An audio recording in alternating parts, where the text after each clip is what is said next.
Hello student, good evening all of you. मैं प्रियंका गुप्ता आपको DDM college of pharmacy से आज रिस्पायरेटरी सिस्टम जा रही हूँ पढ़ाने, जो कि ह्यूमन एनाटॉमी एंड फिजियोलॉजी का बहुत ही इम्पॉर्टेंट चैप्टर है। तो देखिए, रिस्पायरेटरी सिस्टम होता क्या है। जैसे कि हम जानते हैं ब्रीथिंग, जो हम सांस लेते हैं एंड सांस छोड़ते हैं। तो सांस जो लेते हैं वो ऑक्सीजन होता है, छोड़ते हैं जो कार्बन डाइऑक्साइड होता है। मीन्स कि पूरी तरह जो आप ब्रीथिंग का प्रोसेस होता है वो रिस्पायरेटरी सिस्टम है। एंड जो लंग्स हमारा होता है, मोस्ट इम्पॉर्टेंट ऑर्गन्स होता है ऑल बॉडी पार्ट। तब देखिए, the respiratory system consist of the set of organs and the tissue involve in the Uptake of oxygen from the atmosphere. जो एटमॉस्फेयर होता है उससे क्या करते हैं कि हम अपटेक करते हैं ऑक्सीजन को, ठीक है, ऑक्सीजन को अपटेक करते हैं एंड रिलीज करते हैं carbon dioxide then during aerobic respiration. The gas exchange is the also called breathing external respiration. ठीक है, क्या बोलते हैं, कॉल्ड ब्रीथिंग कर बोलते हैं। जो गैस एक्सचेंज होता है, जैसे जो गैस एक्सचेंज होता है वो हमारा क्या है, O2 एंड CO2। O2 को क्या करते हैं, हम इनहेल करते हैं एंड CO2 को क्या करते हैं, एक्सहेल करते हैं। तो ये हमारा गैस का एक्सचेंज हो गया। ठीक है, गैस एक्सचेंज हो गया और ये गैस एक्सचेंज पूरे बॉडी को मेंटेन करता है। ठीक है, अब देखिए the function of the respiratory system, क्या क्या फंक्शन होता है। तो ऑक्सीजन सप्लायर है, elimination of the carbon dioxide, gas exchange between external and humidifier. अब देखिए, हम देखेंगे anatomy of respiratory system, means कि क्या क्या एनाटॉमी एंड फिजियोलॉजी। तो हम पहले एनाटॉमी देखेंगे, एनाटॉमी ऑफ रिस्पायरेटरी सिस्टम। तो एनाटॉमी में देखिए, फर्स्ट क्या हम देखेंगे, नोज। नोज के थ्रू क्या करते हैं, हम कोई भी ब्रीथिंग का प्रोसेस करते हैं, नोज। उसके बाद हो गया फेरेंक्स, जो उसके नीचे पार्ट आता है, लैरिंक्स जो इसको वॉइस बॉक्स बोलते हैं, ट्रैकिया है, ब्रोंकियाई है, इसे बहुत सारे ब्रोंकियोस है, स्मॉलर साइज मिलते हैं, लंग्स।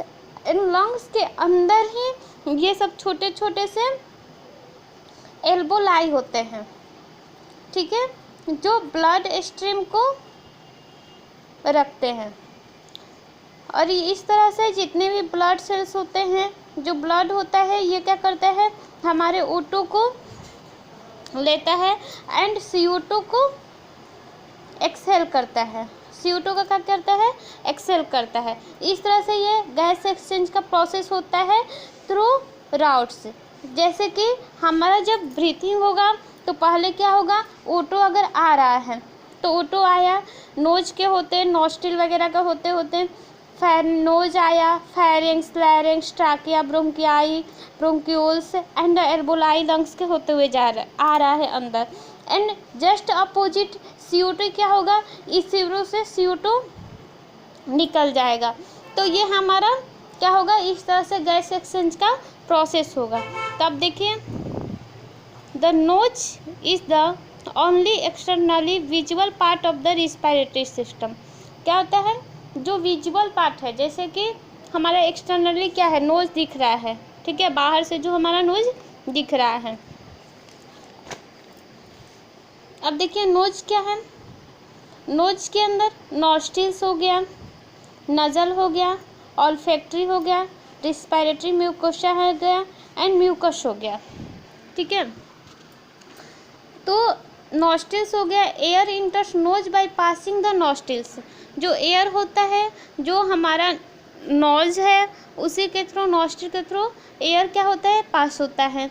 जो मिड लाइन है वो नजल एस्पेटम कहता है। जैसे दोनों नोज के पीछे जो हमारे आगे से जो शेप दिखती है, उसके बीच में एक लाइनिंग गया हुआ है, मिड लाइन है, जिसे नजल एस्पेटम बोलते हैं। एंड ऑल्फैक्टरी जो होता है हमारा सेंस ऑफ स्मेल होता है। And respiratory mucosa thin line, जो बहुत वेन्स होते हैं पतले पतले, वो रहता है। अब देखिए फेरिंग्स, सेकेंड क्या हम देखेंगे, pharynx. Pharynx is the 5 inch long tube that starts near our nose and ends windpipe।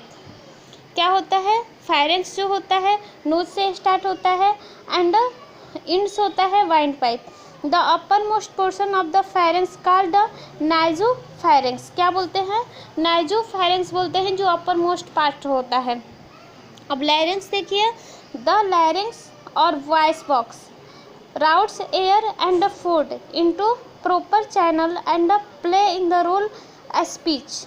क्या करता है, लैरिंग्स के क्या क्या वर्क है कि ये तो वॉइस बॉक्स है, ठीक है, जो हमारा साउंड निकलता है, जैसे मेल का साउंड है एंड फीमेल का साउंड है। मैक्सिमम मेल का जो साउंड होता है, जो मेल का साउंड होता है वो 20-25 रहता है एंड फीमेल जो होती हैं उनका 15-20 के अंदर में रहता है। ये हमारा जो लैरिंग्स से वॉइस बॉक्स, मेल का जो साउंड होता है बचपन से ही थोड़ा ब्रॉड होता है एंड बहुत ही मतलब लाउडली बोल सकते हैं देन फीमेल। और इसका क्या वर्क है, द लैरिंग्स और voice box routes air and the food. इसमें क्या होता है, जो एयर होता है एंड फूड होता है दोनों इसी के थ्रू जाता है into the proper channel of the play role in the speech. इसका प्रॉपर क्या वर्क है, स्पीच का। अब देखिए, located the posterior of pharynx is formed hyaline cartilage.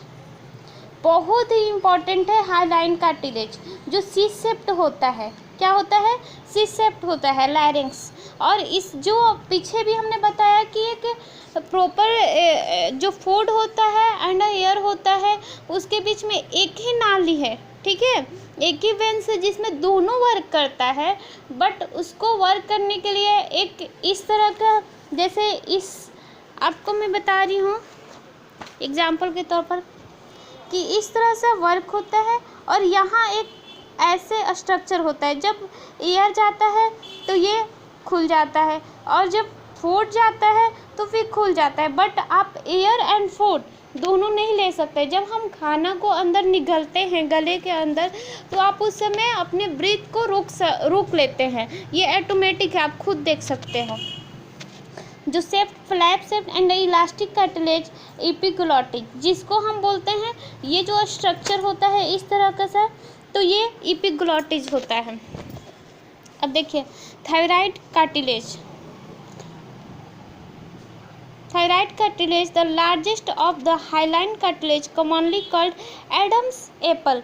Adams apple जो होता है ये बहुत ही इम्पॉर्टेंट है। आप मैक्सिमम जो बॉयज़ होते हैं उनका 16 to 20 ईयर्स में आ जाता है। जो हमारे गले का ये इस समय क्या होता है, यंग एज में आता है, जो यंग एज होता है उसमें आता है। और ये एडम्स एप्पल्स होता है बाहर से दिखता है, गले के पास जो दिखता है, जो हमारा साउंड को क्या करता है, बहुत ही साउंड को बढ़ाता है। And epiglottis sometimes is the epiglottis protects the superior opening of the larynx. अब देखिए, ट्रैकिया, एयर इंटरिंग ट्रैकिया और द वाइंड पाइप। क्या होता है, वाइंड पाइप होता है। It is 10 to 12 cm length इसका होता है। It is the C shaped होता है and ring and the open parts of the ring oesophagus. Thank you all of you. अब इसका नेक्स्ट पार्ट आपको नेक्स्ट क्लास में पढ़ाया जाएगा।